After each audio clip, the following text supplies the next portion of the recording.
You want to transform in many beasts and have fun? Too bad it's not gonna last. I'm Araknie and this is Magician Lord, also known as the game that simulates real-life torture. Listen, this time around I had a terrible time, the likes that even Gun and Frontier mind me better than whatever this old mess is. This title is just that weird and incredible in its unrelenting barrage of hate it's gonna throw at you. I couldn't believe how angry this gets, felt like Battletoads all over again. Like the developers were just pissed you were playing this. Unbelievable stuff. The story is not really present in this version. They added it for the home console, but this isn't it, so what can we do? Well, I can tell you that there's gonna be another mage, apparently you are one too, taunting you. He won 7 books that allow him to become invincible. Dragon Ball, where you at? Of course we gotta stop him because an old man tells us good job in the ending. Makes sense to me. Now the gameplay of this is so obscure and complicated I don't know where to begin from. I'll try to break down elements as they come about in the game for you when you play. First of all, you control this magician and you can shoot and jump. Classical stuff with button 1 and 2. Nothing new there. But then there's the weird part you need to be sure about: how to jump. It's a very stiff game. Don't like that in my arcade experience. You also are stuck into a knockback for at least 3 seconds when hit, and that's a lot since you're gonna be quickly hit again shortly after. Also, you move really slow and can't really avoid anything at all unless you start with really a lot of advantage. This stuff already makes for a bad game in my opinion, but it gets worse. When you get 2 orbs of certain combinations, you can transform into another creature. It might be a beast or a samurai, but you'll get something. What the developers meant by this?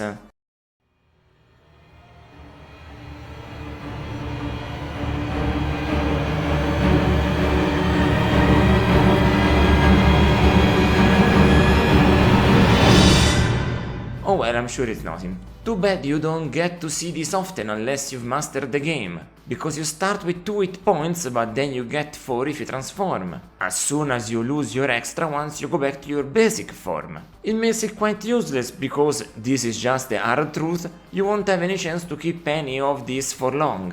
And the game makes fun of you at the end too, because you get to choose your form for the final boss. But if you die once, you lose it. They even tell you that they're giving you this because it is so hard.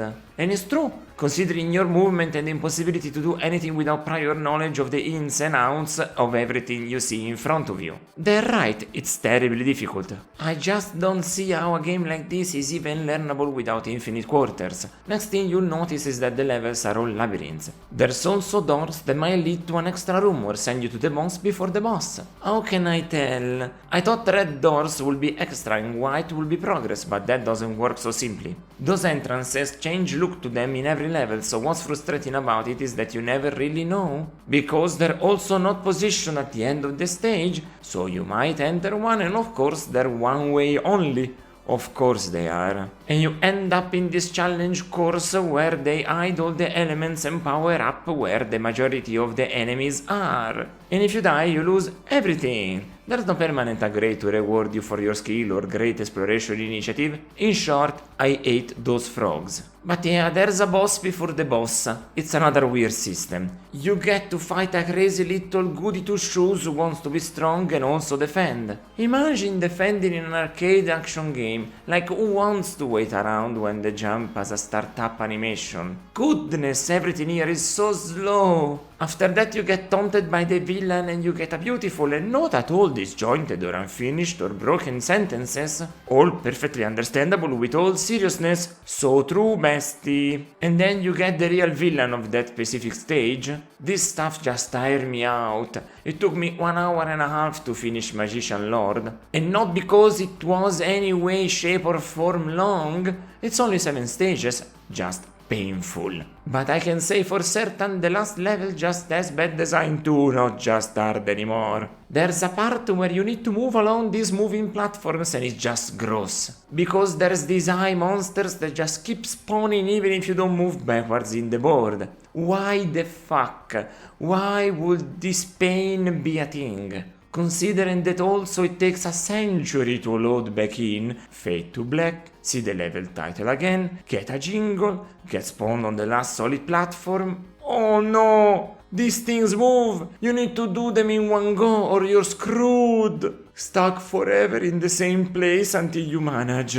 The art is magnificent, but I'm a weird as fuck person. If I'm not enjoying a game, I don't care at all about any of that. I just can't concentrate talking about how good it looks because it was such a terrible experience that it doesn't stick with me. Meanwhile, the music can be considered a good point of making me appreciate the arcade more, but only when I already like it. In this case, it was basically the only other reason for me to continue playing this, and finishing it out of spite. But there's some amazing compositions here. Feeling like you're traveling across a mystical space while being blasted with the most orchestral of pieces will save you from insanity? Getting to know those locations but having to deal with them is at least helped by the fact that you are going to be able to headbob and distract yourself a little in an otherwise disgusting cloaca of an experience. In the end, I wish I never played Magician Lord, so there, 3 out of 10. There's hard and then there's stupid. Never forget that just making a game difficult doesn't make it good. You need to have design for that to shine.